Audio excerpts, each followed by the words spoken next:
S ľuďmi a obchodom pracujem už viac ako 13 rokov a nehnuteľnosti sú pre mňa prostredie, v ktorom sa pohybujem dlhodobo. Som zo Žiliny a práve tomuto regiónu sa aj venujem. Pôsobím aj v oblasti kontroly a správy nehnuteľností, takže reality vnímam veľmi prakticky cez zodpovednosť a dôraz na detaily. Reality sú pre mňa ďalší kúsok do celej skladačky mojich skúseností. Venujem sa najmä bytom, domom a novostavbám v žilinskom regióne.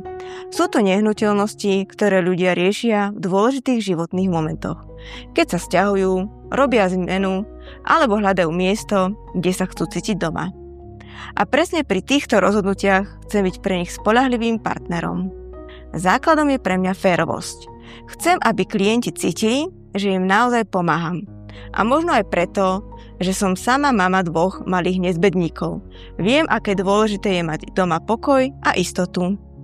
Úprimnosť a čestnosť. Klienti mi často hovoria, že si vážia môj prístup a to, že sa pre nich snažím spraviť maximum, aby boli spokojní. S Lukášom sme spolupracovali už v minulosti, takže som mala možnosť ho spoznať aj vo pracovnej stránke. Dlhé roky pôsobil aj v zahraničí a je to cítiť v jeho myslení, prístupe aj v tom, ako vníma reality, ako službu, nielen ako obchod. Páči sa mi, že Luká Doren ide s dobou, má silný marketing, moderný a profesionálny prístup, ale zároveň zostáva ľudský. Hlavne klient je tu vždy na prvom mieste. Keď práve neriešim reality, som s rodinou v prírode alebo doma s mojimi 2 nezbedníkmi. A áno, všetko si musím skontrolovať aspoň 5 krát, ale aspoň majú moji klienti istotu, že na nič nezabudnem.